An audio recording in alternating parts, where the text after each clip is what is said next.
We are living in a computer-programmed reality, and the only clue we have to it is when some variable is changed and some alteration in our reality occurs.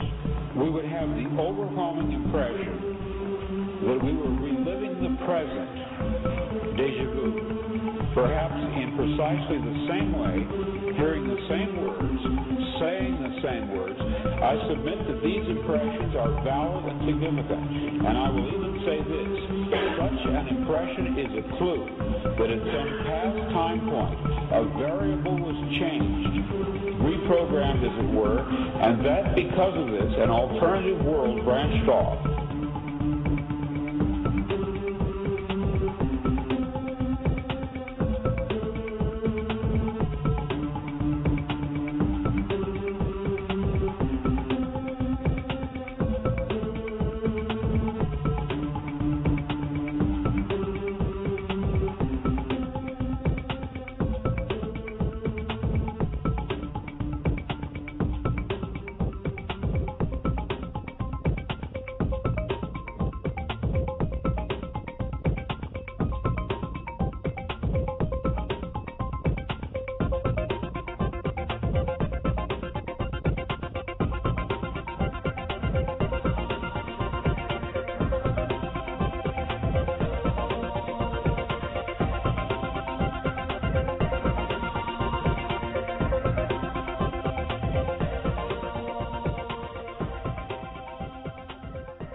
Good afternoon and welcome to yet another edition of Free Association Radio. This is the Wednesday show. This is the Astrology show. This is Navigating the Astrological Matrix, and this is Robert Phoenix. How are you? The world has changed, hasn't it, over the course of the last 48 hours? It doesn't seem like that long ago that I was on here on Monday and I was talking about a number of things. Korea, North Korea. By the way, North Korea has really kind of gone away, hasn't it? All of a sudden, we're not talking about North Korea that much anymore, are we? Nope.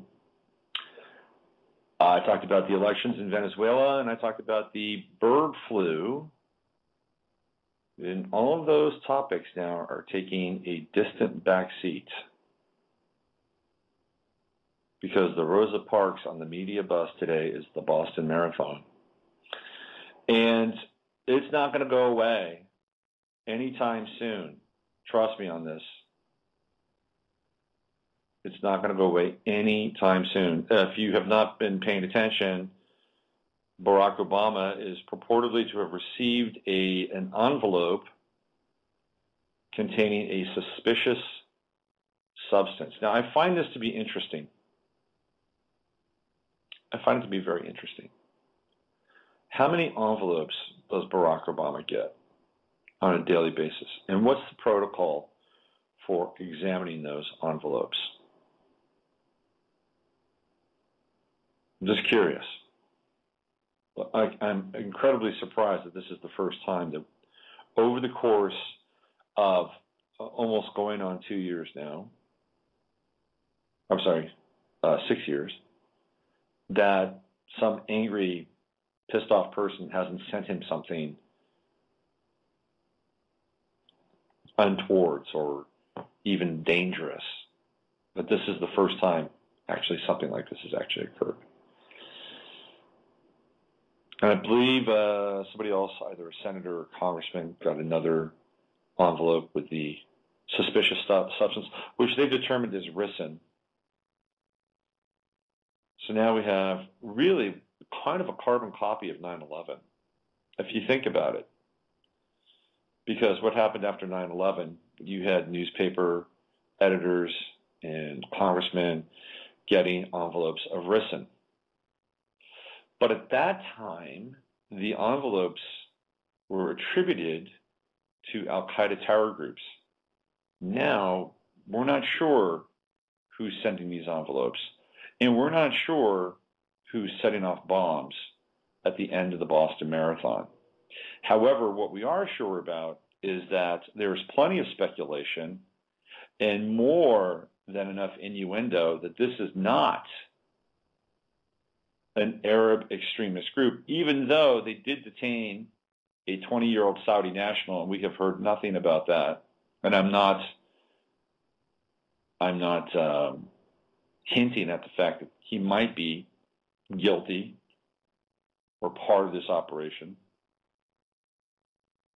But we've heard nothing about who actually did this, but plenty of speculation, plenty of innuendo, and the speculation and the innuendo, and you can just fill in the blank right now, domestic terrorist, because this is the reshaping of terror in the United States today.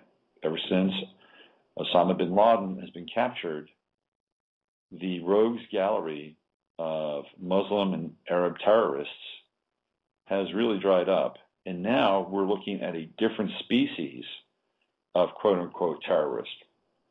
And this species of terrorist has been defined as the lone gunman, has been defined as the deranged vigilante, whether it's James Holmes or whether it's Adam Lanza. This is what we're dealing with now. Somebody just dropped off. I wonder what happened here. Sometimes when people drop off, I have to check the chat room. So here we go. The chat room has 14 users, and a lot of them quite anonymous. Hi guests. How are you today? There we go. So we got a Skype call in now. So anyway, I guess what I'm trying to share with you here is that we're dealing now with innuendo and perception, because if you read between the lines, this is the manufactured threat. It is the generally speaking, the white male dissidents. It's the people that are afraid to get their guns taken away. It is the people who don't like paying taxes, because ironically this happened on tax day and Patriot Day in Boston, where the Tea Party started. Do you see how all this is lining up? Now there's a lot more to this. We're just scratching the surface of what happened on Monday. But this is the script now that's unfolding. And the other script that's unfolding is they're going after guns at a regulatory level. They're trying to get the first foothold in taking away people's guns is obviously the background checks. The second foothold from there will actually be gun confiscation, because here's what's going to happen with the background checks. This is what I'm thinking, that they will actually be retroactive as well. And that if you actually own a gun, you will be forced, I won't say that you'll be forced, however, you will be asked to have a background check, a retroactive background check. They will not grandfather in current gun owners. And how will they know this? Well, they'll know this because if you have a receipt for buying ammo, or if you have a receipt for purchasing a gun in the past somewhere, if it's on a database, they will find you. And generally speaking, the ammo purchase, unless you buy them with cash, are traceable. And so they'll do retroactive background checks. And if you are found to be negligent with a retroactive background check, there is a very strong possibility that you'll be asked to give up your firearms. And maybe you'll be given a choice that you could sell them. They might incentivize you to do that, but there's also a chance where that just might be a fait accompli. Sorry, you didn't pass the background check. You were late with your taxes last year. We have a suspicion that you being late with your taxes, you might be a tax protester. We need your gun. So we're on a slippery slope with the background checks. They've already got background checks now, by the way. If you want to purchase a handgun, you have to go through a background check. It's the way it is. It's the law of the land. You can get a hunting rifle, no background check there. However, that will change too. So here we have this moment in time where this quote-unquote freedom, this quote-unquote right that is hardwired into the Constitution is being assaulted. And it's being assaulted from every single angle. Now, if you look at what happened in Boston, what's really interesting is the vehicle that's been used primarily to, in some people's minds, disarm America has been Sandy Hook. And the Boston Marathon was set up for the Sandy Hook families. 26 miles for 26 families. That's what it was. And the families of Sandy Hook were there at the finish line. So now we have a double overlay. Now this is important to understand because of where we're going to go today. Because the double overlay and the simulacra of reality of one event being layered on top of another event is vital. Because not only do we have an understanding and a picture of it in the micro, but it actually has a place in the macro as well. And as some of you have followed my work and what I've done and where I've gone with primarily two signs, the sign of Gemini and the sign of Aquarius, you'll understand where I'm talking about and where I'm going, especially Gemini. Gemini holds a special place in my pantheon of reality hacking, symbolisms, and signs. Now, here's where we are with Gemini and the whole concept. And this is what I try to share with people. So we have this system of astrology that we tap into on an individual level and on a collective level. On an individual level, it's an amazing system, I practice it daily. I have clients every day, and generally speaking, they're blown away by what takes place. And that's not necessarily about me. There are plenty of good astrologers out there, but it's about the system itself that is potently revelatory on a personal level and on a collective level as well. And we can read what's happening astrologically, and we can begin to get a glimpse as to what's taking place in the big picture. Now, here's where it gets interesting, because in my estimation and in my work and in my exploration with astrology and the power behind this power is also manipulated and used to affect outcomes of reality. So if we want, or if an event takes place on a certain day under a certain aspect, then what happens is that event really pops. That there is an opportunity for that event. And I hate to use words like explode because they're extremely loaded now based on what we've just experienced and are continuing to experience. But when events happen with particular transits in effect, they really explode. And there are two signs I keep coming back to again and again. They are Gemini and they are Aquarius for different reasons. They're both air signs. They both represent communication on two different levels. Gemini it's conversation. In the third house, as you go through the progression of the houses, it represents the verbal stage of the individual. Okay, so let's just go through this and get some understanding. Let's do some basic 101 astrology here for those of you who are new to the show or interested in learning in about something really fundamental and basic. When we start with the first house, we start with Aries, and that is the incarnational sector, the incarnational zone of the chart.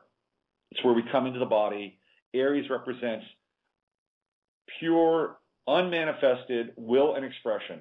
It is simply being, pure being. And when you're a baby, that's all you are, is pure being. There is no differentiation. You know, you are really have one function in life, and that is you have a couple. It's to eat, to bond, and to poop, and to begin to absorb. And it's all very synchronous and locked in. There's no volition. Volition doesn't even begin to come into play. There may be the hints of volition. There may be hints of contact, but this is what Aries is. It's just pure. There's nothing else. Okay.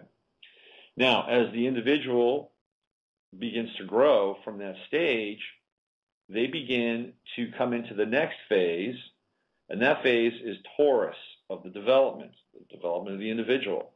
And what happens in Taurus? Well, the baby begins to understand there are certain foods it likes and it doesn't like. I'm sure some of you have kids. You've given your kids some either formula or some baby food, and they've thrown it back at you. That is a very Taurus kind of moment. It's like, physical world. Like this, don't like this. The other aspect of Taurus in the development of the individual is toilet training. And it's when the individual begins to learn how to clench their, for lack of a better term, clench their anus, hold their poop, and then wipe it. Okay, I'm sorry, sounds base or vulgar, but that's where it starts. And this is where the individual begins to move away from that Aries undifferentiated state. Aries undifferentiated state, you can just poop in your diapers change, you don't give a shit, right? But when Taurus comes around, it's like, baby, guess what you need to do? You need to wipe your bum. That's Taurus. It's the first chakra. It is the first chakra. Oh, I need to clench my first chakra, or I need to take care of my first chakra. Again, most of this can be very pre-verbal, or if not pre-verbal, minimal on the verbal tip. Now we move into Gemini, and Gemini is the third house, and Gemini is language. This is where the child learns to speak. It learns to formulate words. You see where we're going here? Undifferentiated being, physical likes and dislikes, toilet training, connection to root chakra. Unfortunately, also with Taurus, you begin to deal with fear because the root chakra comes into play now, right? Oh, this big noise scares me, or I feel really safe and warm and loving here. I mean, this is all, again, second house stuff, Taurus stuff. So then we get into Gemini, we get into words, the formation of words, early formation of language. It's communication, it's one-on-one. So here's where we get into Gemini. It's about one-on-one, it's about talking. Talk, chatter. And then that evolves into schoolyard chatter, that evolves into schoolyard gossip, and all the stuff that goes along with being a young kid. That's Gemini. It's really fundamental one-to-one communication. As we begin to evolve, through the signs, each sign has higher and higher octaves, because we start off with a really fundamental relationship with Gemini, but there are other layers to Gemini that relate to the sign. And so one of the more sophisticated layers of Gemini in terms of communication would be something like journalism, and being able to report the facts and share the facts, well, not one-on-one, but one-on-many. So journalism, writing, all very, very big in Gemini. Okay. Now, there's other layers of components of Gemini outside of communication that are very, very interesting. We're going to get into them in the show here. Now, when it comes to Aquarius is vastly different than Gemini. Aquarius isn't about one-to-one communication. Aquarius is about like what we're doing here right now. I'm on the other side of this computer screen. You're on the other side of your computer screen, or you're listening on a cell phone, or however you're experiencing this. We are now having an Aquarian moment. We are now sharing an Aquarian space because we're communicating omnidimensionally, because there may be some of you out there that might listen to this and say, hey, here's a link, listen to this show. And I hope you do that, by the way. So now communication is not in one direction. Now communication moves in many directions. So this is what we're dealing with Aquarius. But there are higher and more sophisticated meanings to both signs. And it's those meanings in conjunction with the communication piece that I want to get into over the course of the next 20 minutes or so. We're going to do live readings today. I'll probably do that more towards the end of the first hour. So if you want a live reading, if you're here for that, don't go away. It's going to happen. Okay, but before then, we're gonna get into this a little bit. What's really interesting too, and I want to say this before I go too deeply into this event on Monday. I had 2 readings yesterday and a third communication with a good friend last night. And two of the readings were for women that were widowed. That means that, their husband died, and one of them not that long ago. The other one had two husbands die. And I thought about this, and I thought about tragedy, and I thought about the Boston Marathon. And the fact of the matter is, people, is that tragedy is around us every single day. And people struggle heroically in very anonymous and private situations with their ability to hang on to this planet sometimes.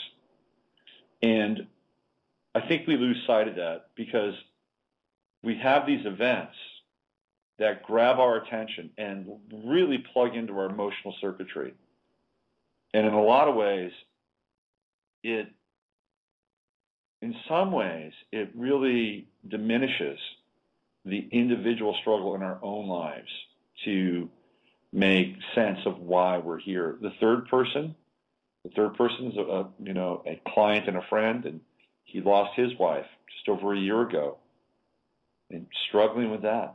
Probably the only person in his life that really ever truly unconditionally loved this guy, and she's gone. And now what does he have left with his life? He has no kids, very few friends, and he's going through this very profound kind of existential sort of dance with samsara. And so while we have these national quote-unquote tragedies, let's not lose sight of the fact that there are people right now as we speak with tremendously stressful and intense situations in their lives, whether it's with their kids, their loved ones, their own health, their own mortality. I think we just need to step back a little bit and remember that there's a lot going on this planet and in this country other than these events that grab our attention and seek to suck out our life force via these it's almost emotional extortion. So anyway, I just wanted to share that and not lose sight of the fact that there are other people out there going through heavy stuff. Okay? All right, so let's get into the astrology of the event, what happened on Monday. So if you have followed my work at all, you know that Gemini, in my mind, is kind of an interesting sign because Gemini represents two aspects. So two aspects of reality. And what I've looked at, especially as it relates to key moments in history with Gemini and Aquarius, is that we are currently living in a timeline that has been altered. The timeline has been hacked. And the events that started this was the assassination of John F. Kennedy, which happened on 11/22/1963. And 11/22 are important numbers, especially 11. Keep that in mind. So this happened in Dealey Plaza. It happened in the month of Scorpio on the cusp of Sagittarius. If you're playing with the 13 sign assignation, it would have been in Ophiuchus. So keep that in mind, the sign of the serpent. Now, when we look at John F. Kennedy, what sign was he? He was a Gemini. Okay, so we have the death of Gemini. The death of Gemini. What was or who was John Kennedy's paramour?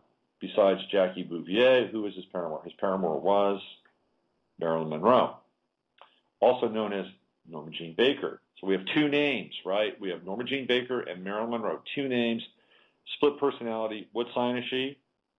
Drum roll, please. Gemini. Supposedly, the person that was there on the ground during the Kennedy assassination was one George H.W. Bush, at that time working for the CIA, on the ground in Dallas, Dealey Plaza. What sign is George H.W. Bush? Drum roll, please. Gemini. So what happens? What happens is that Gemini represents two realities. Two realities. Two potential outcomes. It's duality Gemini, and yet, when you look at the sign, it has a cap and it has a foundation. So Gemini is enclosed. It's one, but two. There's kind of a mystical, allegorical component to Gemini that is absolutely fascinating. It is 1 and 2 at the same time.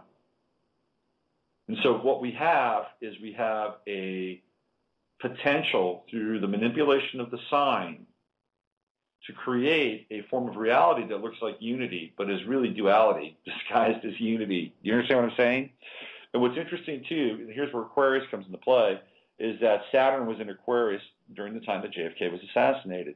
So for me, this is the beginning of the fall stage of Aquarius, which, by the way, it dovetails and rides in the coattails of Gemini, because now we're having 2 tracks of Aquarius happening simultaneously, or at least happening at that point moving forward.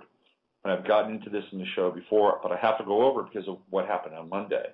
So then what we have after the death of JFK is we begin to experience the social fracture of the United States in the aftermath of the trauma of the passing of JFK. We have the first feminist tract released by Betty Friedan. We have the civil rights movement. We have all these things, including the formation of the Great Society, which takes place, really begins under Saturn and Aquarius.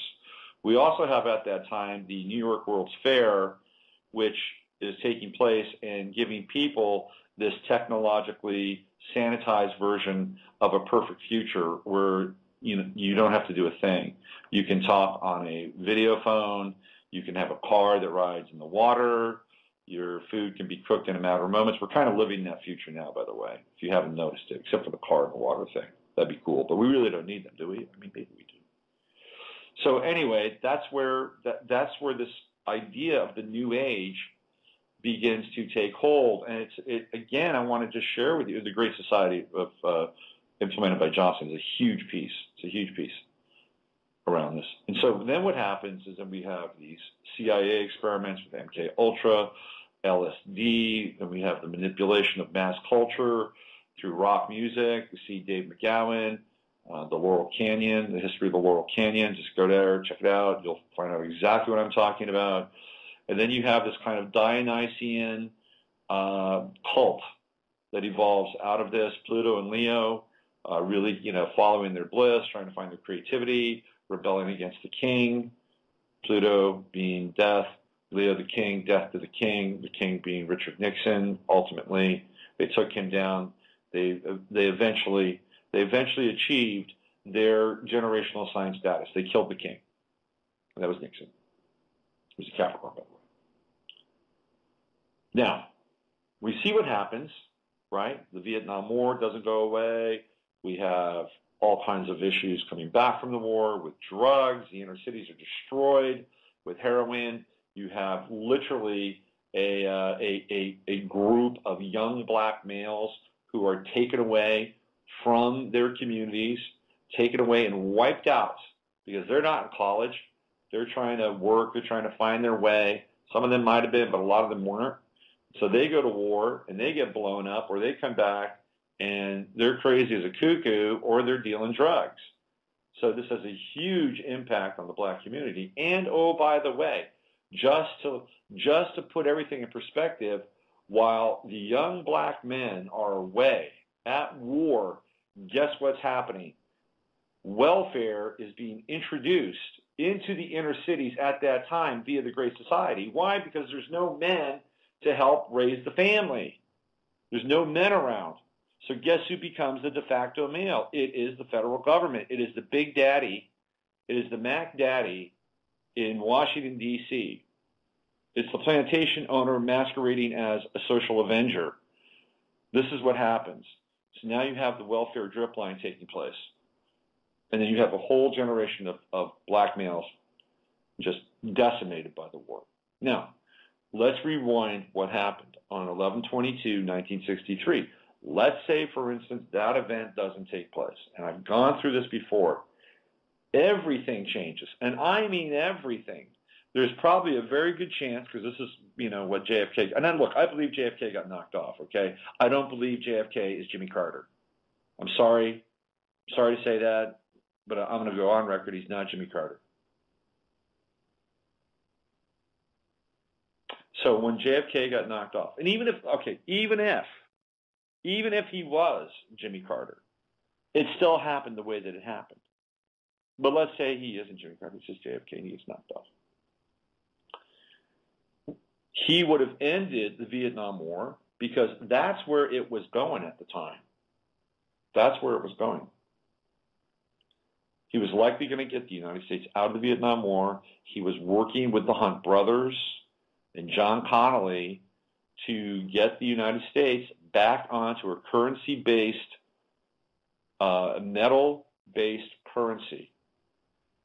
And it was silver, and that's why the Hunt brothers were trying to basically buy up all the silver that they could, because they were going to start a bank right here in Texas, because that's where Connally was from, that's where the Hunt brothers were from, and oh, by the way, that's where JFK was killed, in Texas. But they were going to start a whole new currency and get the United States out of the Federal Reserve. I think John Connally was a traitor, by the way. That's my man's opinion. Well, who wants that? Who wants the United States to get out of the Federal Reserve and get out of the interest-based lending? Well, I can tell you who doesn't want it. It's the Federal Reserve and all the people and all the families associated with the Federal Reserve. Because debt is the most powerful tool on the planet. Well, that in the media. So debt. So Kennedy would have got us on the silver currency. He would have gotten us out of the war. Okay? So there's no 60s the way that we know it. There's no protest movements. There's no violence. There's no fracture between generations, because that was a big deal during the 1960s. That was part of the plan to split the generations. They called it the generation gap. And before, older people were generally regarded as sources of wisdom, or people that you could count on or lean on, or they weren't perfect, because there was another whole implementation of psychological conditioning with the Depression, but that's another story. But you see where this is going. There's no Nixon. There's no Nixon if Kennedy's around.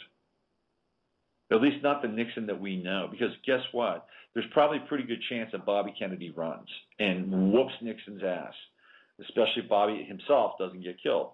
That was another moment in time. Bobby's a Scorpio. I got into that, and I got into the actual astrology of that day as well.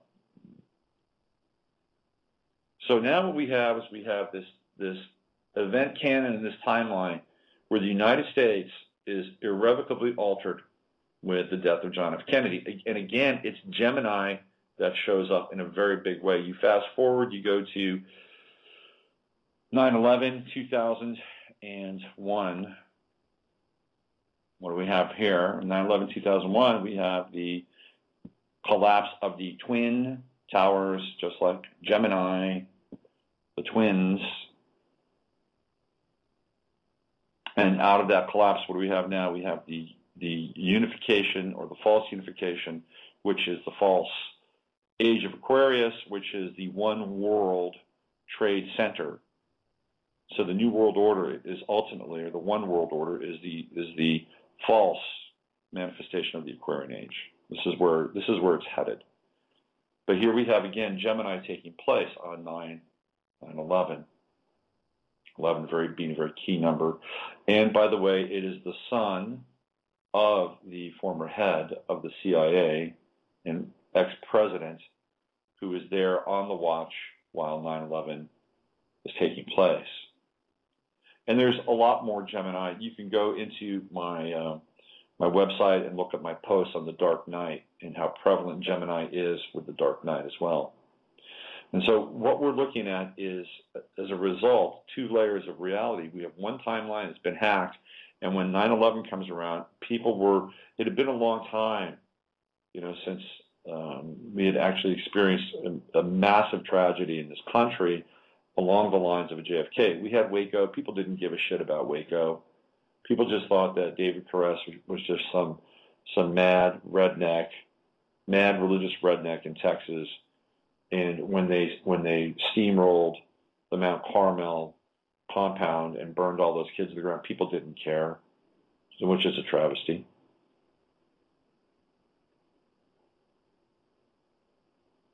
So it was JFK. That was the big trauma. 9/11 comes around. What do? We reenact the trauma. Now it's a new trauma. And it locks down this timeline that I'm talking about. Because we have the opportunity to have a divergent timeline, which is nothing like this. Nothing like this. It's actually a timeline where we're aware, we're awake, we're conscious, we're caring. There's a whole different set of values. It's not top down, it's bottom up. It's not outside in, it's inside out. And everything's been flipped around now. So let's go to Boston. Let's find out what happens in Boston. I did the chart for Boston. And so the event took place just before 3 o'clock. I put it at 3 o'clock. And when I look at the chart, and I'll put this up probably on Facebook, or I want to do a post about it, but I've been so busy over the past couple of days that I really haven't had a chance to write so much. But if you look at the chart, and if people want to do this, they can just dial in. They can go to astro.com. They can put the 15th of April. That's a Monday. The time is 3 o'clock. 3 o'clock, they say it happened just before 3. I'm assuming it's probably around 2:58, 2:59, something like that. I put it at 3 o'clock. Lo and behold, what do we have at the midheaven? We have the midheaven at 0 degrees Gemini. Isn't that interesting? 0 degrees Gemini. And guess what's in the 10th house? Jupiter in its detriment in Gemini and Moon in Gemini. So Gemini and this duality, what I call, again, the hacking of the timeline, is at the top of the chart. It is actually interpenetrating from the top of the chart to the rest of the world. So we have the Moon squaring Mercury at that time. And if you look at the 8th house, we had a ton of planets in Aries that day, the planet of war and violence. We had Mars in Aries, and at that time, Mars is at 26 degrees, the Sun was at 25 degrees, conjunct. Very, very powerful. We had Uranus in Aries and also Mercury in Aries. Looking at the 8th house. The 8th house, which is a hidden house, it's an occluded house, much like the 12th house, only with a different vibration. We have Aries with a scorpionic overlay. Very intense. Very, very intense. It's explosive, and it's hidden. So we have the Moon square Mercury. And now we also have, looking at this, Jupiter squaring Neptune, which is in the sign of Pisces. It's a very wide orb. It's a 10-degree orb. It's still a square here based on the calculations. And when you get into Jupiter-Neptune squares, then you're dealing with the what is the plausibility of reality, right? What is real? This is what we're talking about. We're trying to understand what's real around this. And that's where we're going to get to, over the course of the next 10 to 15 minutes. Because what we're seeing here is we're seeing, I think, a mixture of something real and something staged. And, I may be a blasphemer. I may be considered, a insensitive person. I apologize for that, because I do think some people were hurt during this event. But as we're going to get into it more, we're also going to find out that there are things that just don't match up. And that's the Jupiter-Neptune square. This is when we have this vision of reality, because that's where Jupiter is. It's in the 10th house. It's the world, right? And Neptune is in Pisces. And Neptune in Pisces is about perception. So our perception is being challenged with the Jupiter-Neptune square. Mercury squaring the Moon is also about communication and things being hidden, because Mercury here is in the 8th house. And the other important aspect is the square between the Sun and Pluto, which also indicates severe violence. Now, if we want to look at one of the things that's really interesting about the chart is that Saturn and the true node are in the 3rd house, which is, again, Gemini. And Saturn is opposing Venus at that time, which is at 0 degrees Taurus in the 9th house. So we're dealing with two fixed signs with Saturn and Venus. And what we're actually looking at here is this kind of really hard polarity. Venus and Taurus up in the 9th house is just coming into that house. And Venus and Taurus wants to be safe. It wants to feel comforted. And in the ninth house, it has more of a, for lack of a better term, a universal appeal. But the ninth house is ruled by Sagittarius, and Sagittarius rules sports. So this was a sporting event. And if you followed what happened in the wake of all this, baseball stadiums all across America played the song Sweet Caroline for Boston. So it has a pretty significant resonance. Also, that day was Jackie Robinson Day. And there's another sports inference. So, but what we have, though, is we have people that want to feel safe and secure, and again, go back to the original discussion about what Taurus is, right? And it's in the ninth house. It's opposing Saturn and Scorpio down in the third. And Saturn and Scorpio down in the third is, hey, do not turn a blind eye to this. There's something going on here. We have to use our scorpionic X-ray vision and really drill down into this third house and try to understand what the facts are. And in fact, if you want to understand the chart of this day, implicitly, beyond the Jupiter and the lunar manipulation of the 10th house, you go to the third house where the true node is in Scorpio, and you've got to go there. You got to say, okay, let's peel back the layers. Let's get down. Let's find out what really occurred. And that's taking place right now. And this is a real issue, I think, because you've got people on Facebook, and Facebook is awash with information. I go to, it's incredible. There's the clip from Family Guy, which apparently were two pieces stitched together. Now, who stitched those two pieces together? Who stitched those two moments in Family Guy to make it look like there was a kind of a preordained or predictive moment in Family Guy towards this? Who did that?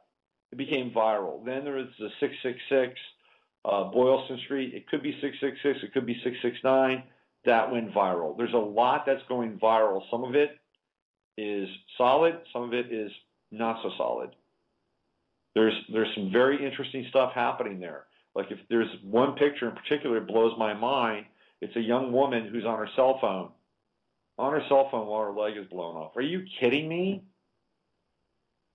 And then you look at the picture and you go, what is going on with this picture? What is that thing hanging off of her leg?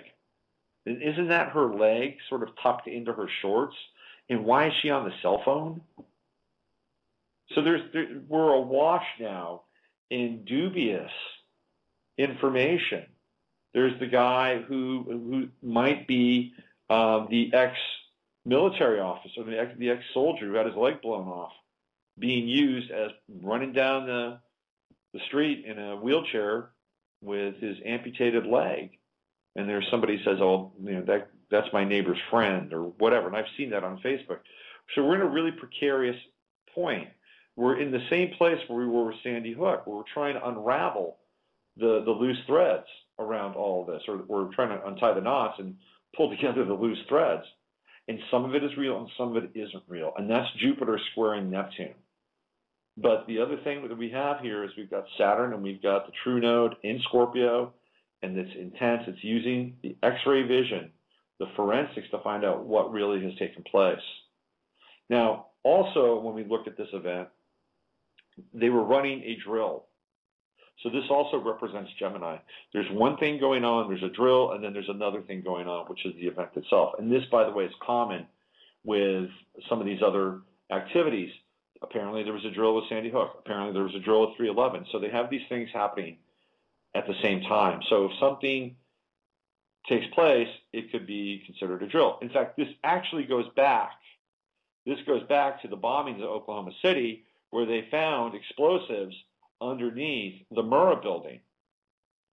They found explosives down there, and the excuse was, well, we were running a drill at the same time. So this isn't anything new. This goes all the way back to Oklahoma City, which, by the way, happened in April 19th, along with Waco, April 19th, and here we have April 15th. So you see what's going on here? We're in the dirty days. These are the dirty days between now and the 1st of May. So we have, again, this image of Gemini of two things happening simultaneously. There's the marathon, and then there's the drill, right? There are the echoes of crisis actors, and there are real people. Two things happening simultaneously. There were two bombs, right? Two explosions. They said a third one went off, but really what we know is that there were two explosions, which is, again, Gemini 2. And, oh, by the way, they said there was an explosion, and then they dialed it back and said there was a fire. Where was the fire? Where was the explosion? It was at the John Fitzgerald Kennedy Library. Was Kennedy? The Gemini. Where is Kennedy from? Boston. You see where this is going? This is the formation. They're aligning the symbol of Gemini throughout all of this to reinforce and reconstruct a version of reality that is dualistic, that looks like it's unified. It's an illusion. It is a simulacra of reality.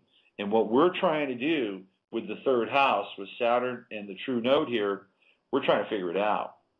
That's what's happening. And it's going to get, I'm telling you, it's going to get volatile. We're going to see events like this. It already started with Sandy Hook. It's going to pull people apart. There's going to be a kind of a line in the sand, and there are going to be people that are going to ascribe to a, for lack of a better term, a party line or the consensus agreement around what an event looks like and how it's impacting us. And there's another group of people that are not going to buy into this. And the people that are validating the consensus agreement of the event, they will judge the people that don't. And it's going to be clear, very clear here, that the people that don't are going to be put into a bucket. And these people are going to be put into a bucket of being hateful or ignorant and even dangerous. That these are the types of attitudes that contribute to these events, like what happened in Boston. Do you see where this is going? So we're fracturing the country. We're fracturing the country. And this goes back to the great conflagration of this country. And I'm not talking about World War II. I'm not talking about the Vietnam War. I'm not talking about World War I. I'm talking about the Civil War, which again represents Gemini, brother fighting against brother, North fighting against South, theoretically for the abolition of black versus white, or black and white, which is again another very Gemini concept. So this is what's happening now. This is where it's all sort of snowballing and rolling into. Now, I had thought that this was going to take place earlier, to be quite honest with you. I thought that this was going to take place last year during bowl season at one of the collegiate football games. I had a fairly strong sense that it was going to take place then. It didn't. It took place at a marathon. But it's a public sporting event. And as a result of this, we're going to see now, because there's a very interesting sort of research page called 4chan, and you can find it. Just look at 4chan. And they've got tons and tons of photos on there of some people that look highly suspicious. They're wearing khakis. They're wearing, the dark glasses. They're carrying backpacks. And they show up again and again and again. And so if that's the case, and we're looking at potentially who these people are, well, the backpack is the key. It's the key. And the backpack has become one of the most ubiquitous things that we own. So backpacks are going to be searched. And they'll be searched at schools. They'll be searched in public places. TSA, coming to a mall near you, coming to a stadium near you, coming to a school near you. It's coming. It is coming. Why? Because there's a huge amount of money in security. Huge, huge, huge, huge, huge. So it's coming. And this is part of what's evolving from all of this. Now, what is the flip side of Gemini? Well, it's Sagittarius. And what is Sagittarius? Sagittarius is the truth.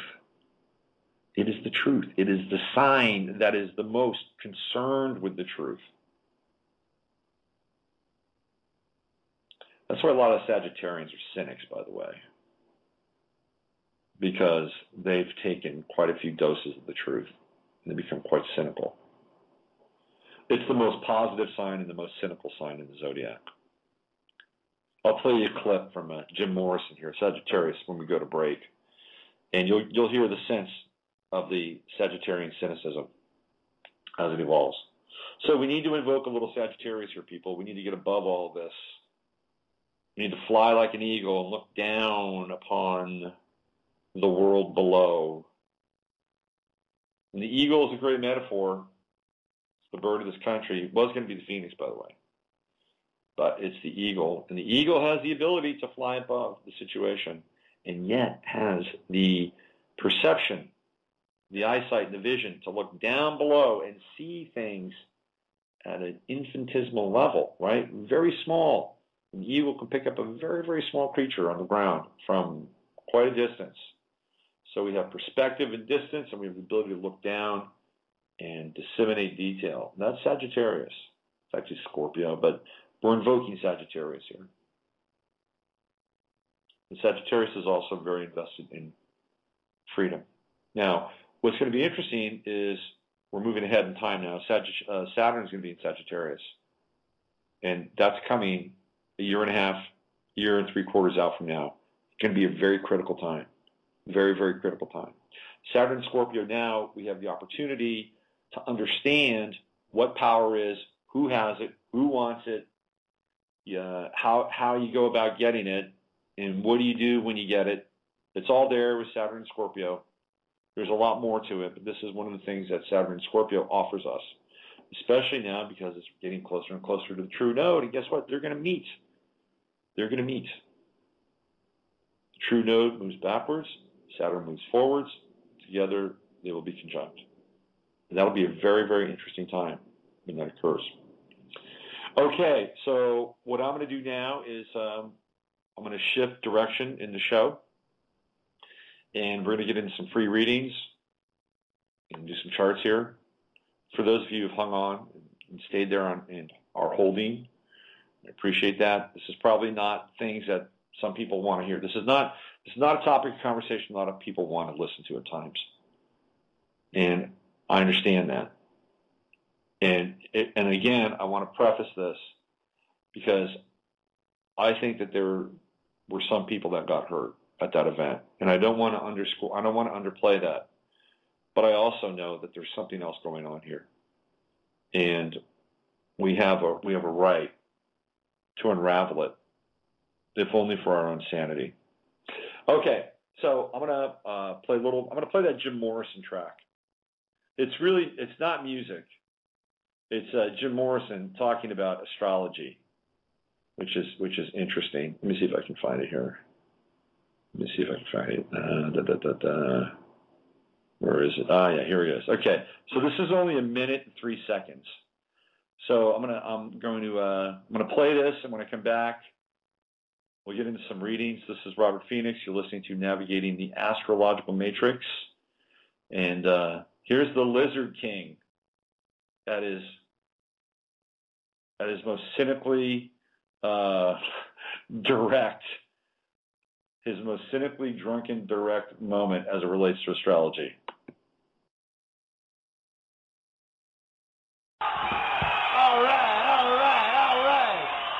Hey, listen, man. Listen, man. I don't know how many of you people believe in astrology.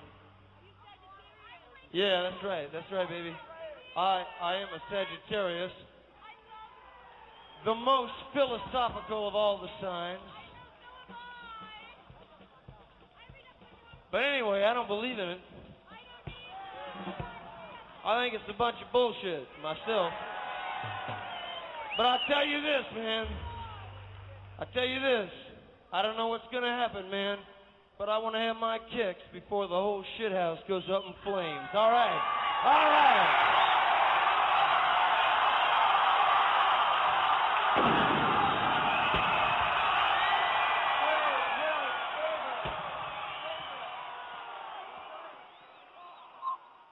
Spoken like a true cynical Sagittarius. And trust me, Morrison knew all about his sign. That's Jim Morrison, the Lizard King. All right, let's get into some live readings here. Let's start with the 724 area code, and let's find out what they want to talk about. Hello there. Hi, how are you? I'm tired today. You tired? I'm sure. That's a pretty heavy subject you were talking about, which was very, very interesting, actually. Well, yeah, it is heavy, but I've been burning hard, doing a lot of readings over the last, 48 hours, 72 hours, and managing a private life and all that stuff. But hey, here for you right now. Thank you for asking. Okay. I wanted to know about my love life. Okay, what's your name? You got to tell me your name. My name's Missy. Missy, okay. And your love life. Where are you calling from, Missy? I'm calling from Pittsburgh. Okay. We have a lot of friends in Pittsburgh. In the surrounding. We do. All right, let me find a... let me do this. I've got all these charts here. All right, let's do this one. Let's go here, here. Let's put you in the wheel. Okay. All right. Go ahead. Give me your birth data. It's June 18th, 1980. June 18th, 1980. Mm-hmm. Okay. All right. And the time? I think we figured this out before. I think it was somewhere between 8:20 and 8:30 in a.m. Okay. So why don't let's just split the difference. We'll do 8:25 there. Okay. Yeah. So you're a Gemini. How about that? Yeah. Okay. Where were you born? In Pittsburgh. Okay. All right. Pittsburgh, PA. Yep. Which shows up in that song by David Byrne called Life During Wartime, which is about terrorism, believe it or not. The Talking Heads. All right, there you are in all your glory, Gemini with Venus conjunct your sun. How much do you know about your chart? A little bit. I don't know. Well, I'm new to this whole astrology thing, so probably not a whole lot. I know some things about Gemini, but... Okay. You have a Virgo moon, and you're a Leo rising. So, and it's right at the end of Leo. It's 29 degrees.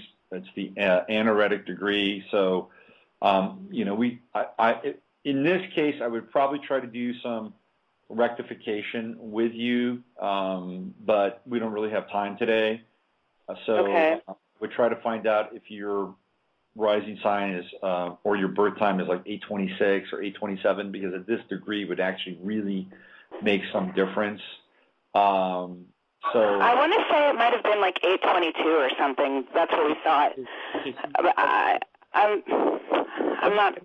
Let me just do the 8:22, and you're not a Leo rising. It's my bad because I'm tired. You're a Cancer rising at 29 degrees. If we change the time to 8:22, now it becomes Cancer rising at 28. Takes you off the anaretic degree. You're still a Cancer rising though. First house Leo. So what do you want to know about your love life? Well, I have a romantic interest, but we haven't spoken, and so you can give me a general, pretty much, of what's to expect. Okay. Is there anybody coming up, or?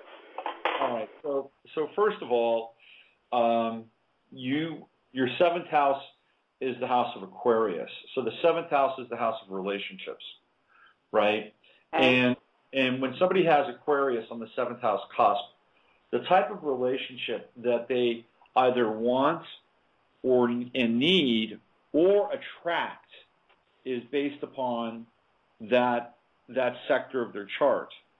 So people that have Aquarius in the seventh house generally tend to attract unusual types of relationships. They will attract people who have a hard time committing. Aquarians are terrible at committing. by the way. They're almost as bad as Libras. But Aquarians or people that you would attract would have a challenge with commitment. If they do commit, they want to live by their own rules in the relationship. And so the flip side is that anytime we get into a relationship with somebody, they're generally a mirror of who we are and where we are at the evolution of our relationship to our consciousness. So if you bring somebody into your life, really where they are is they're kind of a reflection of where you're at.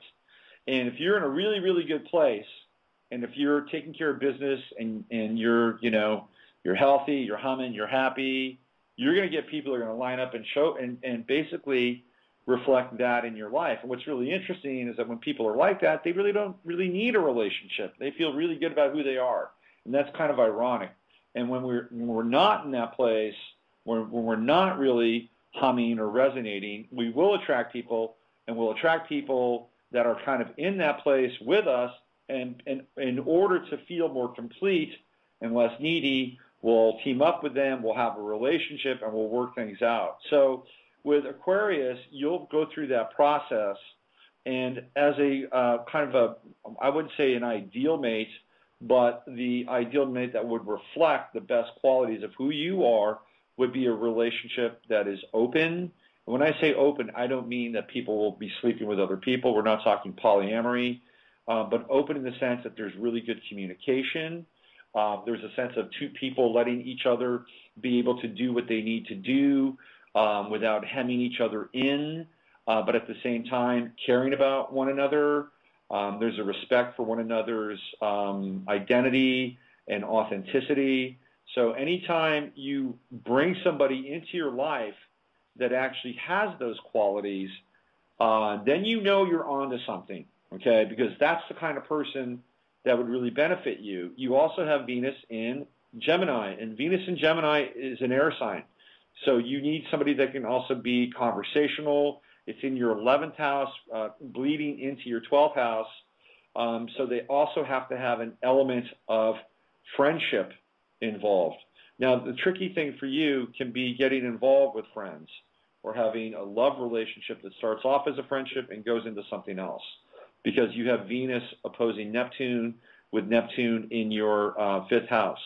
Neptune also squares Mars. You've got a pretty intense stellium of Virgo, Moon in Virgo, Mars in Virgo, Jupiter in Virgo. When people have all that Virgo in their charts, they tend to be pretty picky. They're picky about who they want to be with, and they can also be picky with the person that they're with at the time. Virgo is the most critical sign, and Moon in Virgo tends to be the most critical moon. And people that have Moon in Virgo tend to have self-esteem and confidence issues. And a lot of times, especially with a woman, if they tend to have self-esteem and confidence issues, there can be a predatory streak in men that will go after that, and they will make women feel less than happy, less than whole. And in a weird way, a woman will be attracted to a guy like that, and it's called the bad boy syndrome. And they're kind of preying upon their weakness. And women that have Moon in Virgo tend to have some of that kind of hardwired into their chart. Now, the good news is that you have Jupiter conjunct your Moon, and what it does is it makes your Moon stronger. So you would actually be you'd be more confident. You would have better self-esteem than most people that have Moon in Virgo. But you would still be, to some extent, critical and hard on yourself.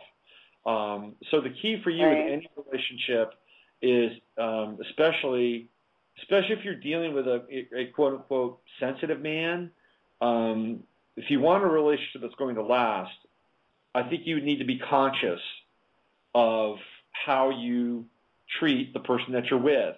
And you may think that you are, doing them a favor by suggesting this or telling them to do something or telling, like, your life would be so much better if you did X, Y, and Z. Right. But that's really not, there is a time and place for that.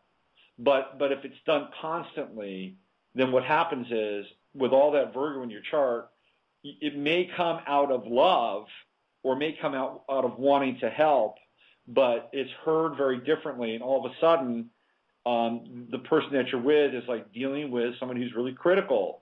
And the one thing that drives men up the wall are, and I hate to use the word, are nags. And so part of your understanding about astrology with all this Virgo is to use that Virgoan energy on yourself. Use it on you, not in a critical way, but to make your life better. You've got Mars in Virgo, Saturn in Virgo, a lot of Virgo in your chart. You're a hard worker, you're a good worker, and part of that too would be to be with somebody who respects that in you and sees that in you and sees the good qualities in you, because you also want to be recognized, you want to be seen. A lot of times, I got into this yesterday with one of my clients, Virgo wants recognition. Virgo does all these things. It's like, I'm going to serve, I'm going to do this, I'm going to do the right thing, I'm going to get the good grades, I'm going to lose the weight, but please, somebody recognize and tell me that I'm doing a good job. That's all I want. Just tell me that I'm doing a good job. And so part of what you also need in a partner is somebody that can do that with you and support you. Because guess what? If they're doing that for you without blowing sunshine up your ass or trying to manipulate you, guess what? You don't have to turn around and flip that Virgo script and try to change them or criticize them and judge them. So in terms of your love life, the person that would be really, really good for you would be somebody solid, somebody who is not threatened by you, who can, shine a light in you and recognize you when you need it, and at the same time give you enough space, and you can give them enough space. Sign-wise, you're a little conflicted in terms of what types of signs would be good for you in a relationship. Your fifth house is dominated by Sagittarius, but when we get into Sagittarius, guess what happens? It begins to square all those Virgo planets.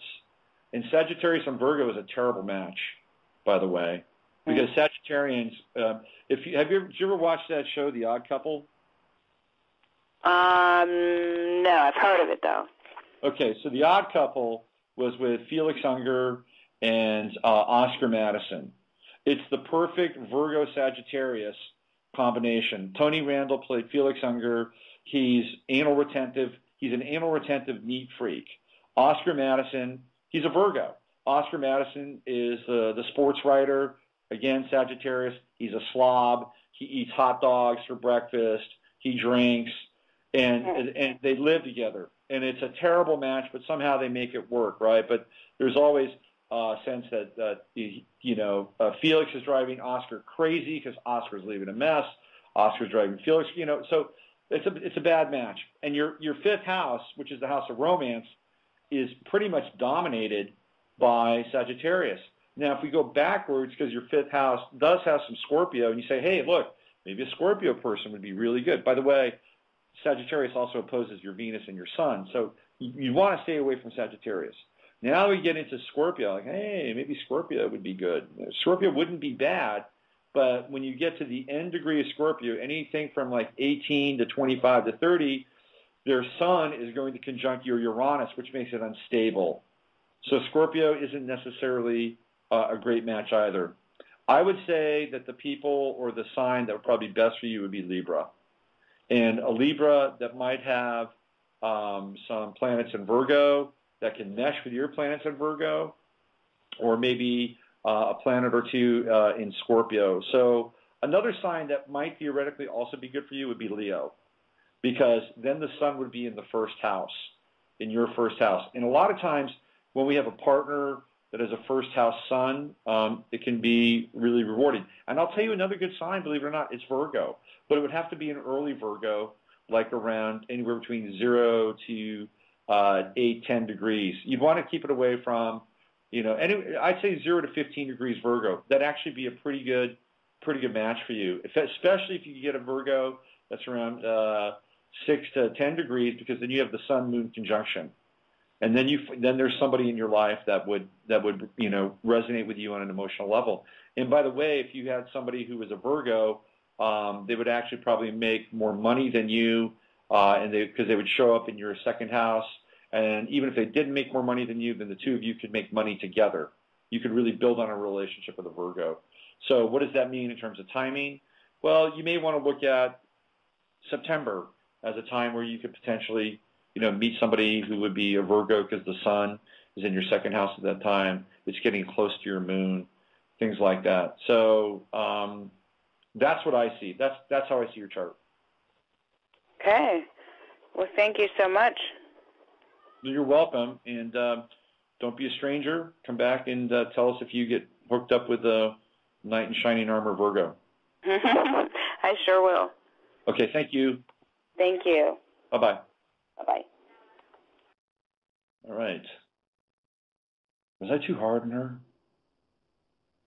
I felt like I was being a little harsh. I felt like I was channeling too much Virgo at that time. All right, let's take another call. Hello? Hello? Hi, you're on the air. I'm on the air? You are. Oh, okay, this is Bonnie. Hey, Bonnie. How are you? I'm great. Good. This is my first time listening to the program. Yeah? What do you think? It's very interesting. I have to process a lot of it, though, because it went, over my head. Well, what do they say? The sweetest fruit is at the top of the tree? I don't know. Okay, very... hanging stuff, Bonnie. Come on now. You're Scorpio, right? Well, honestly, I am backed away from television programming for a long time, so the only thing I've been getting on the Boston thing has been what I've been getting on Facebook, and I've sort of limited what I read about it. Yeah. I'm on a mainstream media fast right now with this whole thing. So there's plenty of other ways to disseminate information around this. So I don't want to get infected. Exactly. You know what I mean? Yes. All right. Well, let's just set the stage here. Bonnie is a new friend of the show. Our busy queen bee, Barbara Barker, has played matchmaker today with Bonnie and the show and me. And a number of you are already friends with Bonnie over on Facebook. And I've been to her page. Very, very cool page. And it seems like we're pretty aligned already here. And so Bonnie gave me, it's funny, Bonnie is the name of Quentin Tarantino's wife in Pulp Fiction. Do you remember that? Did you ever see Pulp Fiction? No, I did not. Okay, that's his wife in Pulp Fiction. By the way, that's another film that is all about Gemini and duality, because everything is mixed and match. If you really get down and kind of look at the film, it's very, very interesting. And a lot of it is this black-white sort of duality, because you have it with John Travolta and Samuel Jackson as the two partners. Then you have it with Ving Rhames and Uma Thurman as the husband and the wife. And then you have it at the end of the film with Quentin Tarantino and Bonnie, who happens to be African American. It's a very interesting Pulp Fiction. I'm not a big Tarantino fan, but Pulp Fiction is, I think, a great movie and one of my favorite movies. So let's talk about you, though, Bonnie. Have you done your chart before? Several times. I haven't done it. I've had other people do it. I know enough about it to know that one of them did it wrong, to let them know that it wasn't my chart that they'd done. But I know I'm a Scorpio, and my first house rising sign is in Libra. That's right. You've got that right. Which, interesting, is because our friend who connected us is also a Libra rising as well. And you're both born in the same year, which is the year of the dragon. Very powerful year, by the way. So you have 11 degrees on the ascendant and 11 degrees on the descendant. So you've got an interesting kind of 11-11 symmetry there. And then you have yet even more master number symmetry with Saturn at 22 degrees Libra and also Neptune at 22 degrees Libra. And people that have Saturn in the first house, they tend to be fairly serious types. You know, there's a kind of a sobriety with Saturn in the first house. But when Neptune comes into play, it really, really softens that. And when you have Neptune and Saturn that close together in the first house, what the individual is striving to do in this lifetime is to bring form to spirit, because that's what Saturn and Neptune do. The Neptune is very diffuse. It's mystical. It is water. And when it's in the sign of Libra, it's water is vapor. It's very vapory. It's not oceanic, but it's vapor. And then you have Saturn in Libra, and you bring the two together. And so part of your goal here in this lifetime, your goal and role, is to make your spiritual experience very, very real, and to communicate that to people in a very concrete kind of way. You're also a relationship builder, because that's what Saturn and Neptune and Libra on the ascendant does. They build relationships. So you're a connector, and I've seen that on your Facebook page very, very sort of superficially. You also have Moon in Libra, and the Moon in Libra is, again, this sort of kind of overtone of harmony, mediation, and creating kind of an individual space in your own life so that people can have common ground and communication and interesting dialogue. So that's am I right, or am I way off? No, I mean, it's brilliant, isn't it? Okay. Very much defines what I do, yeah. So now, here's the interesting piece, okay? Well, besides that, that's pretty interesting too. But you have Uranus in Cancer at your ascendant. I'm sorry, your midheaven. And Uranus in Cancer, especially Uranus in the 10th house, is very unusual. So people that have Uranus in the 10th house tend to have kind of unusual professions. They're kind of outside the box. And especially when it's in Cancer, we're dealing with things like alternative healing, sort of experimental modalities of healing and care. There can be at times a kind of peripatetic journey through the world in terms of career and trying on very unusual hats. But ultimately, what we learn and know about the person who has Uranus in the 10th house is that they're here to experience and share with the world their own unique version of how they see it, experience it, and feel. And that can take many, many forms. The big challenge with your Uranus, you've got two challenges, because Uranus, Mars, and then all these Virgo planets here form a pretty interesting and intense T-square in cardinal signs. Uranus squares Neptune, and it squares your moon. And generally speaking, when that square takes place, the individual can really be misunderstood and labeled eccentric, odd, kooky, flaky, you name it. And that has nothing to do with really who you are, because what you're trying to do here is you're trying to actually live a very unique experience. And your life is in some ways an experiment. That's how I see your life. It's an experiment, and people, when an experiment is run, right, what do people do? They judge the results or the lack of results or whatever that is. So one of the things that I think you've had to probably deal with in this lifetime is some judgment around who you are, how you feel, what you believe, and at some point saying, I don't give an F, right? And that would have happened. Yes. Yeah. And that would have happened during your Saturn return, which you've gone through. And that Saturn return took place between 2009 and this last year, 2012, with Saturn, hitting your Neptune, hitting your moon, and you finally saying, this is it, I'm done. And last year would have been a really big year for you because it was graduation time when Saturn got off your moon. It was the year of the dragon and moved into Scorpio and is now moving towards your sun in the second house.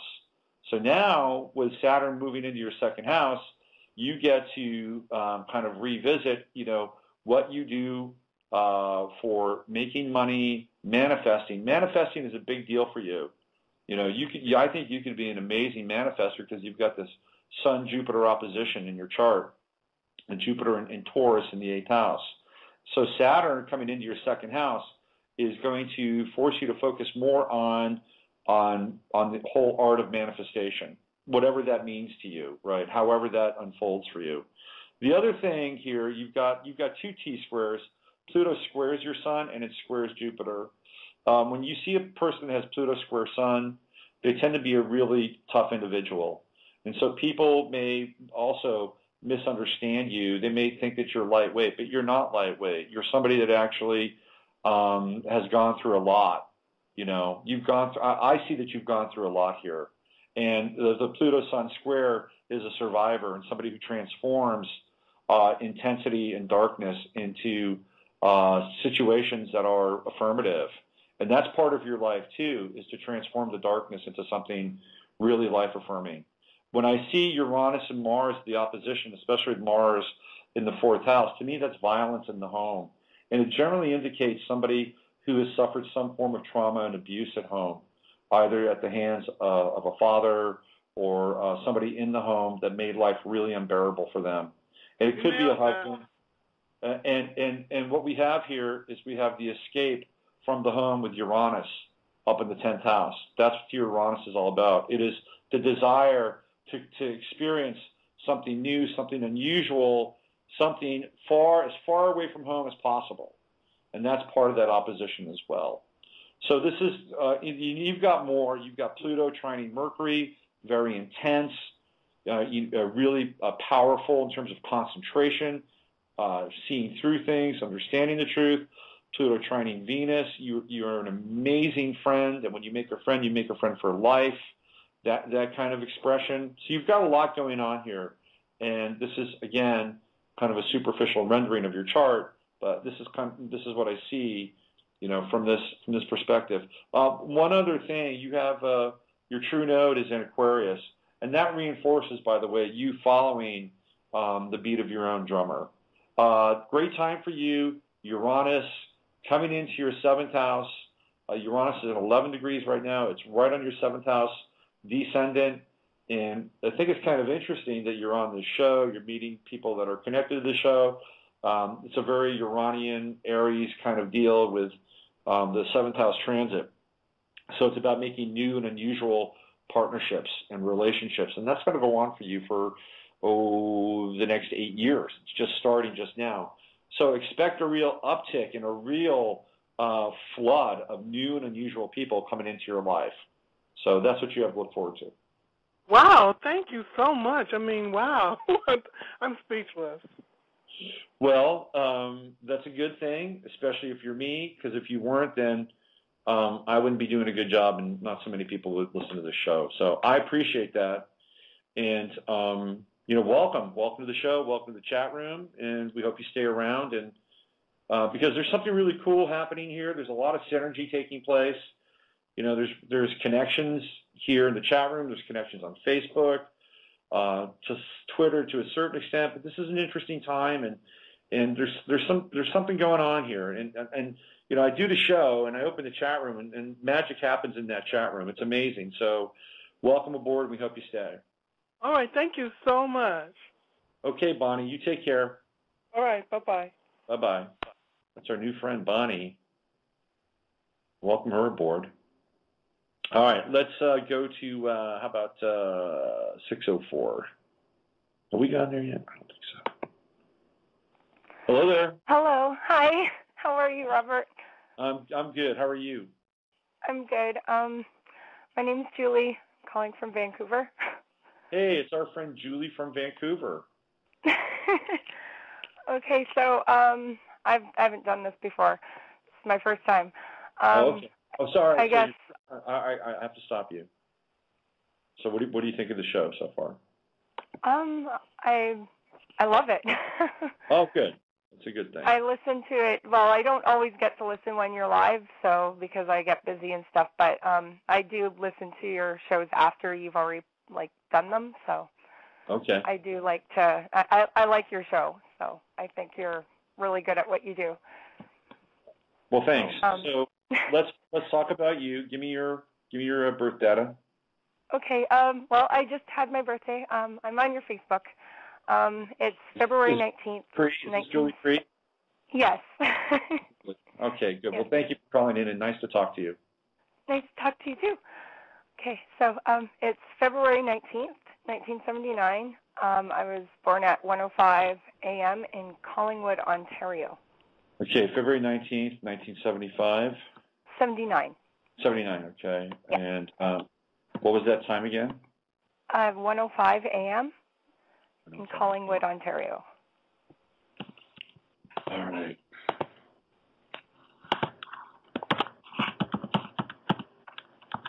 Collingwood, Ontario. There we go. All right. I'm sorry. Was that 105 or 205? I'm a little tired today. 105. It's okay. I wanted to make sure because okay. 1979, 1:05 a.m. Collingwood, Ontario. He clicks the button, and there is Julie's chart. Bang! There you are. All right. How much do you know about your chart? I've been studying the Vedic and the Western and all that stuff on my own, just learning about it on the side. So I know that I'm a Scorpio ascendant with Moon and Uranus in the first house.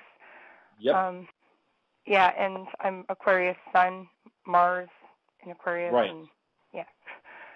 So. Right. Yeah. You are. You're very Uranian. You're a very Uranian person here, especially with Pluto at 11th house, which, you know, is the get the lesson sort of imprint. I was teased real bad in school when I was a kid, so I think Pluto had a lot to do with that, and anyway, that is right with friends, right? Yeah. A lot of being misunderstood my whole life by people, even my own family. You know, we're all a bunch of misfits on this show. I think that's what I think is happening here. Yeah. We're the island of misfit toys. Yeah. Right. Yep. But it's okay though, right? Because misfit means to be different, and I always think that being different is good because you're being yourself. You're not trying to hide yourself. So I always look at it as a good thing to be who you are. Yep. It's not always comfortable, but. You know, I had a hard time growing up too. There were times when it was cool, and there were times when it was really not cool, right? So I had those moments because I was different. You know, kids are funny. They pick up on that. They've got this social radar that hones in on that stuff. Well, I was really sensitive too, so that didn't help. It made me kind of an easy target. Yep. So, but what's interesting too, and I just want to share this with you, okay? Because it does relate to your chart, is that that is a form of initiation, by the way, to go through something like that. And there's I tried to find the information on this, and I read it one time, and then I couldn't find it again. But there is an order of Buddhism in Thailand where the young men who go into this order basically suffer levels of humiliation as part of the training to kind of receive this knowledge, and it's related to the bat. It's almost like the bat is like a totem animal of this one sect of Buddhism, and it's a metaphor for incorporating the shadow, because what they're trying to do with these young men is to get them to understand the shadow experience, like their own shadow. Yeah, I've been very interested in why people act the way that they do, and the evil and understanding, and I've come to a conclusion that it's really a lot of their own fears in themselves. It is a lot of they reject others because they're afraid of that in themselves, kind of thing. That's kind of what I've learned myself. So. Yes, and for me, that's a very 8th house kind of experience, because that's where the shadow dwells, is in the 8th house. And people that do go through humiliation when they're young, or through periods where their sensitivity is tested, that feels to me like some kind of shamanic initiation, because they're being taken into the underworld of emotion and trying to understand the motivation behind these things. And there's also part of the shamanic initiation is you have to die to the image of everybody being happy and friendly and on your side. And that's a whole nother thing. But ultimately, what comes out of that is a resurrection and a rebirth, and people that go through this generally tend to have more compassion and have more of a sense of caring and wanting to heal and help others as a result. So I see I do. Like, you'd think that it would make someone bitter, but I've actually found it's been the opposite for me. It's actually made me have more compassion. It doesn't make me a pushover, but I just, like, I'll stand up for myself when it needs to be done, but I don't like having to do that, but right. I will. But at the same time, I'm very compassionate. Like, I can see through people. It almost, like, I can see what they're doing and what's going on with them. Mm-hmm. And sometimes I can't tell them even when I know what they're up to because I know they won't accept it. But it's different depending on the person. Pisces. That's that Mercury in Pisces for you. Oh, okay. Yeah, that's the knowing. That's the knowing piece. But getting back to the reason I'm taking you down this kind of shamanic path is because of the Pluto trine with Mars in your chart, because that's what we're talking about here. You know, the Pluto-Mars trine is very, very powerful. That's like Mars in Scorpio, and Pluto is where it's in the 11th house, right? And that's where you know, it squares Venus in your chart. So you know, you had the hard time growing up, and you know, even in relationships with Pluto squaring Venus, that's hard. Yeah. That's a hard place. You know, there can be violence, there can be humiliation, there can be all these things, you know, and there can also be... It's always unexpected stuff, too. Like, it'll be like everything was great for 6 years, and then all of a sudden it changes like that. And I'm like, what the heck just happened? That's Uranus. Like, why is this going on? That's the Uranus-Moon conjunction. And that's Uranus squaring Mars, and that's Uranus squaring your Sun. And that's the change piece. Now, this is kind of interesting. Let's get into a transit here for you. A good transit is Saturn, because Saturn is in Scorpio. Now, you said that you have Uranus and Moon in the first house. I don't have them in your first house. I have them just coming into your first house. Some people would say they're in your first house because they're within 3 degrees of your ascendant. I see them straddling your 12th house, your ascendant, and your first house. And I think it's important, because I do read for both houses when it gets really close. But the one exception that I make, or the two exceptions I make, are with the 12th and the 8th house, especially the 12th house, because there is if the 12th house is an ocean, and that's the metaphor used for the 12th house. Yeah, it's like a Pisces ruled house. Yeah, when it comes to a 2-degree separation with the ascendant, it's the ocean, but it might be 12 feet offshore or something like that. But it's still the ocean, right? You know, but it's coming into shore.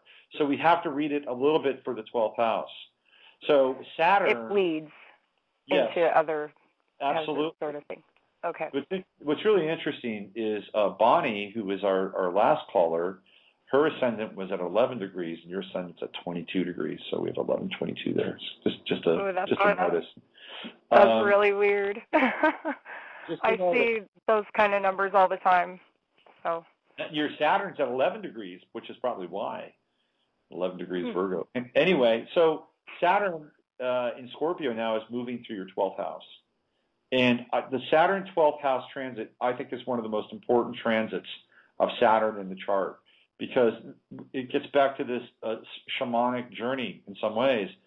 Saturn going through the 12th house, generally when people have that, they wind up spending more time by themselves. They can be in situations where they're more alone than not. For me, I've been lonely a lot in my life, and I've wanted to not be that way, but always Saturn go there. Well, Saturn coming through 12th house now will be a confrontation with that, because that's where it is now. Yeah. And for me, Saturn is in my 12th house, and how it manifests is I moved to a new city, and I don't know anybody here, really. I know a few people, so I'm winding up spending more time by myself or with my kid than people on the radio than any other thing. So I'm experiencing a Saturn 12th house transit too, but that's my experience of it. Your experience of it is obviously going to be different. Now, this summer, at the end of the summer, Saturn is going to conjunct your moon.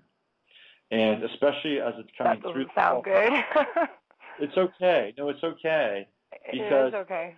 No, don't freak out, all right? So what happens is that anytime Saturn crosses a planet, there is a reset on that planet because Saturn's not coming around for 28 years, roughly, again.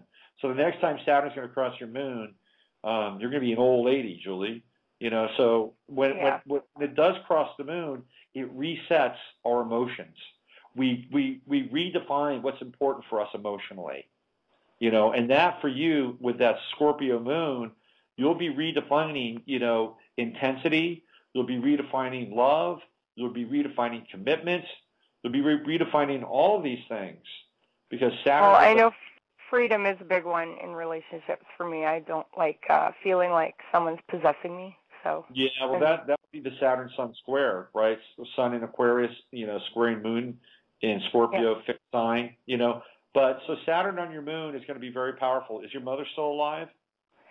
Yeah, her and I haven't talked for 2 years because of a misunderstanding. There we go. And even my husband can't even understand it. So it's it was such a silly thing that it doesn't even make sense that a mother would stop talking to her daughter over it. So I've been having a lot of emotional turmoil over that one, but. Well, you're going to face that, and that's when Saturn conjuncts your moon in the 12th house because the moon is mother. So later this summer, September, October, I would not be surprised at all if those lines of communication are reopened. And I'm kind of being stubborn this time because I usually always have to apologize for doing nothing wrong, but I have to apologize in order to keep the relationship. That's what it always has seemed like. You may be surprised by how it happens. It may not be may not be you coming to her. It may be something different that brings the two of you together, and I won't say anything more about that. So okay. The moon, and your moon is exactly conjunct Uranus, so this could happen very, very quickly. And then Saturn coming into your first house after that, and then it's in your first house. It goes back a little bit. But from there, moving forward, it's going to spend a lot of time in your first house, and then you're going to have Saturn in Sagittarius. You've got a really small Saturn transit of your 12th house, which is kind of nice, to be honest with you. Mine is long. So you're going to have Saturn in your first house. It's going to be in Sag. You get to redefine boundaries, freedom, what's important. You get to work on yourself. I love the Saturn transit of the first house. People, when they experience that, they get very clear. They understand what they want, what's important. A lot of times they lose weight. A lot of times they exercise. Already did the losing weight thing. I did that starting about maybe a year and a half ago. I lost all kinds of weight. I switched to organic, and all the weight came off. So anyway, the Saturn transit is going to be big for you, and you want to mark August, September on your astrological calendar. So do you have any questions? I mean, I've kind of I'm curious about my husband, if that's possible, or I don't know if it'll take up too much time. If not, that's fine. What sign is he? He's a Leo ascendant, and he's got a Scorpio sun. Did you want his birthday? No, just give me his sun sign and his moon. His moon is in Leo, and his sun is in Scorpio. Okay, and when's his birthday? It is October 27th, 67. October 27th. So that's going to put him right at the beginning of your 12th house. So you've married a 12th house, a person with their sun in your 12th house. And that's hard. That's a challenging aspect to have because you're dealing with someone who's a Scorpio, number one. You've got moon in Scorpio, which is good because the sun-moon conjunction is it's not, you don't really have a conjunction, but you have it in the same sign. That's generally one of the best aspects for partnership and marriage. Okay, but it's Scorpio. Yeah, I found that out too. So I was kind of like, oh, this is good, but then I'm like, there's some weird stuff. It's intense. Okay. Yeah. And the two of you would have a relationship apart from the rest of the world that the rest of the world doesn't see. and the rest of the world would not necessarily know about your intensity, your depth, at times your struggles, the emotionality, sexuality. It would be very clandestine. Some of that may get out, but you've got a whole different connection with your husband than the rest of the world sees. Sometimes, yeah, I would have to agree with that. Yeah. And sometimes it's hard for even you to see your husband at times because of that. Objectively, the feeling part you get. The feeling part is kind of it's stormy at times, but it's that intensity that keeps you together. I know whenever I'm upset, he feels it really, really deeply. Like he's conveyed that to me himself. Like he actually gets really. I can feel that he feels me, so it's almost like he's feeling me as if he's me. Right. Yeah. Right. And where's his moon again? His moon is in Leo, which is, I guess, a little strange considering that I don't think that's a Leo moon thing generally for them to be that. Well, no. Leo, but then again, maybe I'm wrong. I don't know. Well, people that have Leo moons can be fairly empathic. They can be heart-centered people. They're not completely egotistical. Okay.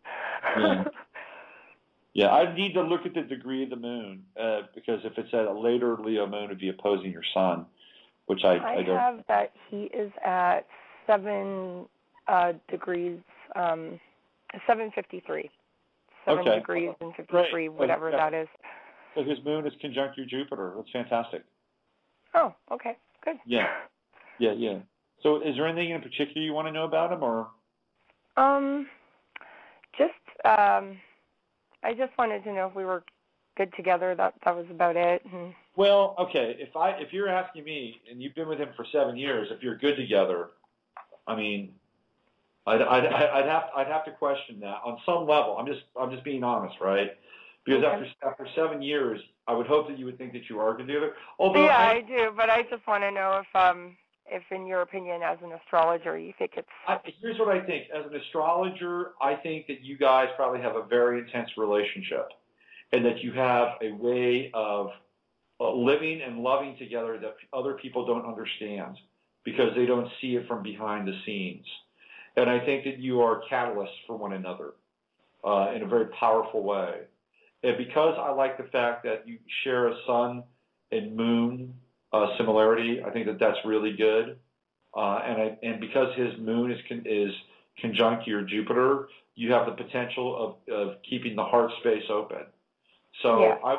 I would say, yeah, sure. It's just because if I said no, what would you do anyway? Hey, the astrologers, they told me we weren't good. You got to get out of here, buddy. So, no, I wouldn't. No. So anyway, no. Look, I think it could be good, but I think the key to your relationship with him is to not allow the intensity to overwhelm you at times. That's the key. To keep your hearts open. The Jupiter up in the 9th house for you need to go out and play. You need to go out and play, go fly a kite together. Go squirrel hunting or something with BB guns. I've been trying to get him to do that lately, but he's been in workaholic mode. He's got Mars in Capricorn. Oh, yeah. Yeah, so as you know what that means. So. What degrees is Mars? His Mars is, check here, 2 degrees 50. Okay, so it's not conjunct your Venus, but you've got a Mars-Venus in the same sign. And that's considered extremely good for relationships. Oh, okay. Yeah. Huh. All right, it's settled, right? You love this guy. He's good. You're going to be with him, and case closed. All right. Okay. Well, cool. Well, it's always. I was in a marriage for 7 years, and it was really, really hard for me. And for the other person too, and it's not because we didn't really love each other. I think we kind of did, but we were very different people. And through that time, I was looking for answers too, Julie. And it sounds like your relationship is on a much more solid footing than ours was. So it's not out of the question. I don't mean to make light of the fact that you're asking these questions, but No. it's not out of the question to look even after 7 years into somebody's chart and try to understand the other person. Yeah. Well, I mean, I just started researching all this stuff. Like, I don't know. I woke up, as they call it, the quote unquote waking up to what's going on. I just woke up like 2010, just after my birthday. So. And then I started just, I don't know, I was in a period of just immense isolation, and I was by myself a lot and just researching like crazy on everything, day in and day out. So yeah, 2010 is when Saturn was on your Pluto. You were going through the Saturn-Pluto transit, which is very intense. It's life-changing. It's life-changing. It was. It was like everything just turned upside down in my life instantly. I was just like, whoa. So, and then I started researching the astrology. I was like, okay, well, that's really weird, because that's when I noticed that transit too, and I was like, okay, this is strange. So, it's in your 11th house, which is the house of Aquarius, which rules astrology. So, all right. Well, Julie, we're happy that you've woken up, and we're happy that you joined the party and are part of the Magical Mystery Tour now. Okay, well, thank you, and I'm hoping that maybe I'll be able to get a professional reading from you at some point. Trying to get my husband to pay for one, but we'll see. Maybe when he hears this, he will. So. Okay, well, cool. Well, listen, you take good care, and see you on Facebook, okay? Okay, thank you. You too. Okay, bye, Julie. Thanks. Bye. It's our friend, Julie from Canada. All righty. It's 1:47. You are listening to Navigating the Astrological Matrix. I am your host and your guide, Robert Phoenix. I'm waking up now. It's taken me about 4 hours today to wake up. I got up at 8 o'clock this morning, and the next thing I know, it's 11:30. I'm like, wow. But I burned hard yesterday. I did 3 readings yesterday. And what else did I do? Oh, yeah, I took my kid to baseball practice. So I've got time for one more call. It's going to be the 773 number here in just a moment, and we'll end the show on that. I just wanted to give you an update as to some things that are happening. Friday, I don't have a guest yet. That could change. I may try to bring our friend of the show, Patrick, on. And Patrick has been on a couple of times. And Patrick is a money wizard. And I think we're going to bring him on, or I'm going to try to get him on, to talk about what's happening with gold, paper currency, and more importantly, to get an insight into Bitcoin. So we might be doing a Bitcoin show on Friday. So if you have any interest in alternative currencies and Bitcoin, and if I can get Patrick to come aboard, listen on Friday. Another piece of information, it is almost 90% confirmed that I will be on Gaiam TV, hopefully the next couple of months. So first is the taping of 2 shows with me on Gaiam TV with Jay Widener, who most of you know, who is a friend of the show and is producing episodes on Gaiam TV, has requested that I show up and talk about some stuff. So that'll happen, and I'll keep you all posted around that. And the Astrological app is getting very close to being finished. That's going to take place hopefully in May. And I'll share more of that with you as that unfolds. That's going to be a free app, and I'll be giving you weekly updates with astrology. It's not going to be heavy. It's not going to be the heavy stuff, okay? It's going to be more lifestyle-based, interesting, nurturing content, because that's what the app is going to be there for. It's there to feed you in a holistic fashion. I'll tell you more about that. Like I said, it's going to be a free app. All right, let's get back to the phones. Let's take one more call for today. It's the 773 area code. Hello? Hello? Hello. Oh, that's right. This is 773. I've had this call. It's the mute call. They just call in and listen. So that's it. We're done. We've cleared the queue. You know, there was a time when I used to work at eMusic, and we had to do everything at one point in eMusic, everything, including customer service. So I have some background in customer service and dealing with people, and there's these queues in customer service, right? And you just there's one person to the next person to the next person. So I feel like I've just performed customer service today, and I've cleared the queue, and I can take a break and go home. There's 10 minutes left in the show, and I don't think I have a lot more left to say. Just keep your eyes on what's happening in the world. And one of the things that we need to be really, really careful with and about is reactivity. It's really, really important that we don't react. However, we need to respond, and responding is different. It's a very different mechanism. When we respond, we do so from a place that is more conscious, more aware. And so instead of doing knee-jerk reactions around what's taking place in the world, take some time, think about it, think about how you're going to respond, what you're going to post, who you're going to post it to, and what we can do to ameliorate the manipulation of our reality without confirming it by being reactive. Jay's talked about it before. Some other people have talked about it. Now, the term asymmetric is going to be a term that we're going to hear in popular culture. The nomenclature of asymmetric or asymmetry is going to be much more prevalent in the weeks and months to come. There's a reason why. Because the asymmetric response to the manipulation of our reality is love.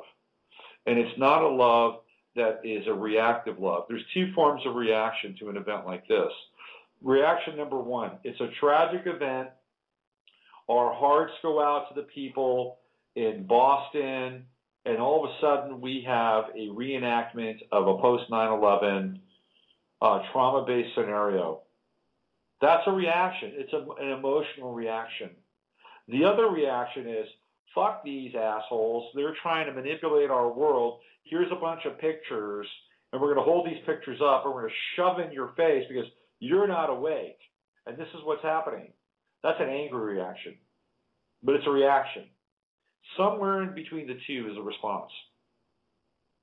And it's really, really difficult to be able to hold the space of saying, this is not true, and yet I am holding the space for love, but it's a different kind of love, and it's a higher love than this sentimentally triggered, traumatic, reactive love. We're figuring this out. We're in new territory, people, on a collective and on an individual level. There's no map for where we are right now.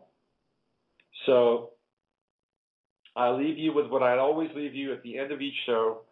Use your head to discern what's real, your heart to stay open to what's possible. I'm Robert Phoenix.